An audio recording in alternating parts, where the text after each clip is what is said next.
नमस्कार मित्र हो, पुन्हा एकदा एका नवीन व्हिडिओमध्ये आणि तुमच्या सर्वांच्या अशा लाडक्या चॅनलवरती मी स्वतः अतुल माळवे तुमचं सर्वांचं हार्दिक स्वागत करतो. मित्र हो, उद्या मी जाणार आहे पुण्याला आणि ह्या व्हिडिओची खरी सुरुवात उद्यापासून करायला हवी होती, पण मी ही सुरुवात आजपासून करतोय. कारण उद्या निघण्यापूर्वीची घाई गडबड असणार, तर मला महत्वाचं जे तुम्हाला सांगायचं आहे ते तुमच्यापर्यंत जास्त काही पोचणार नाही, म्हणून मी सुरुवात आजपासून करतोय.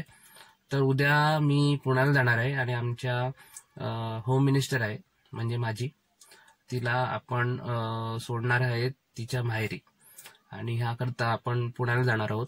पुण्याचा प्रवास आमच्या ह्या घोडेजवाडी गावापासून जवळपास 450 किलोमीटरचा आहे, म्हणजे हा लांबचा प्रवास आहे.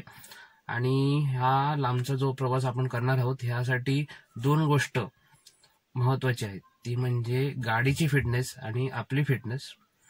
आणि आपल्या फिटनेससाठी तर एक चांगली 5-6 तासाची झोप महत्वाची आहे. म्हणजे आम्ही सकाळचा प्रवास करणार आहोत, जवळपास 6-6:30 ह्या दरम्यान निघणार आहोत.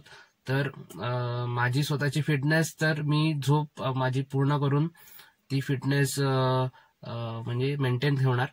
आणि गाडीची फिटनेस जी असते म्हणजे लांबचा प्रवास करण्याच्या आधी गाडीची फिटनेस ही आपल्याला सर्वप्रथम चेक करावी लागते. तर ह्या महत्वाच्या जे टिप्स आहेत लॉंग ड्रायव्हिंगच्या पूर्वीच्या, जे आज ह्या व्हिडिओमध्ये मी तुमच्यापर्यंत शेअर करणार आहे. मित्र हो, ही आमची टाटा कंपनीची नेक्सॉन गाडी आहे. आता आपण सर्वप्रथम ब्रेक ऑइल चेक करूया. ब्रेक ऑइलची जी लेवल आहे ती व्यवस्थितपणे मेंटेन आहे, नो इश्यू. आता आपण गाडीचं कूलंट चेक करूया. कूलंटचं लेवल पाहूया. कूलंटचं लेवल पण ओके आहे. आता आपण महत्त्वाचं म्हणजे इंजिन ऑइल चेक करूया.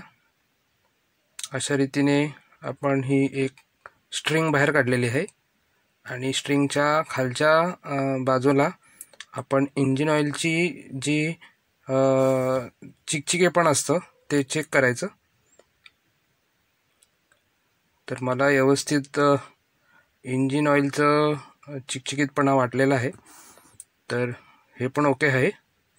हे प्रमुख 3 असे इंजिनकडच्या मेंटेनन्सचे भाग आहेत, ते आपल्याला लांबच्या ड्रायव्हिंगच्या पूर्वी चेक करायला हवे.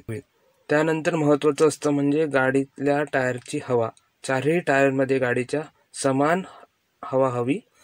सांगितलेल्या एअर प्रेशरनुसार गाडीच्या सगळ्या टायरमध्ये समप्रमाणात एअर प्रेशर मेंटेन करणं फार आवश्यक आहे. आता आपण आपली गाडी स्टार्ट करू.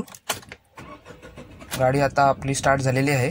सर्वप्रथम मी पाहणार गाडीच्या RPM कडे. लेफ्ट साईडमध्ये तुम्ही पाहू शकतात की RPMचा काटा आहे तो नॉर्मलपेक्षा जास्त आहे. नॉर्मल होण्याची वाट पाहू, त्यानंतरच आपण गाडी चालवणार आणि गाडीची AC ऑन करणार. नॉर्मल होण्याची वाट पाहूया.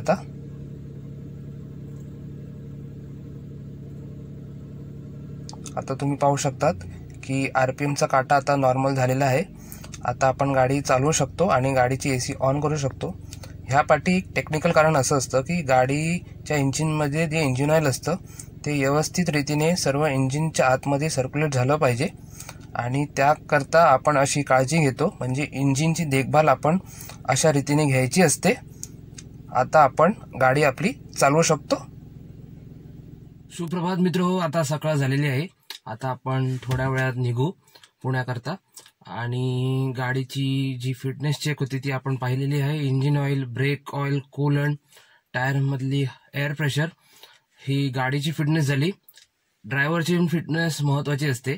तर माझी तरी 5-6 तास झोप झालेली आहे. तर all is set, now we can go.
तर मित्र हो, आपण पुण्याला पोहोचलेलो आहोत.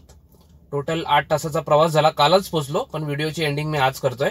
8 तासाच्या प्रवासात आपण 425 किलोमीटर कव्हर केले. 2दा लहान लहान ब्रेक घेतले, एक पेट्रोल भरण्याकरता आणि एक चाय पाण्याकरता. आणि दुपारचं जेवण आम्ही पुण्यात येऊनच केलं. आणि आजच्या या व्हिडिओमध्ये आपण जेव्हा एक लांबचा प्रवास करतो त्यापूर्वी आपण गाडीची काय काय देखभाल करायला पाहिजे, आजच्या ह्या व्हिडिओमध्ये मी तुमच्यापर्यंत पोहोचवलं. तुम्हाला आजचा व्हिडिओ कसा वाटला आम्हाला कमेंट्समध्ये नक्की लिहून सांगा. आम्ही बरेच असे रोड ट्रिप केले, ते तुम्ही आमच्या मागच्या व्हिडिओजमध्ये पाहू शकतात. आणि नवीन असाल तर ह्या चॅनलला सबस्क्राईब करा, शेजारची बेल आयकॉन सुद्धा क्लिक करा, जेणेकरून नवीन नवीन व्हिडिओची नोटिफिकेशन तुमच्यापर्यंत पोहोचत राहील. तर मित्र, आता जाण्याची वेळ झालेली आहे. आम्ही आता जातो आणि पुन्हा परत तुमच्या भेटीला परत येतो. तोपर्यंत बाय बाय.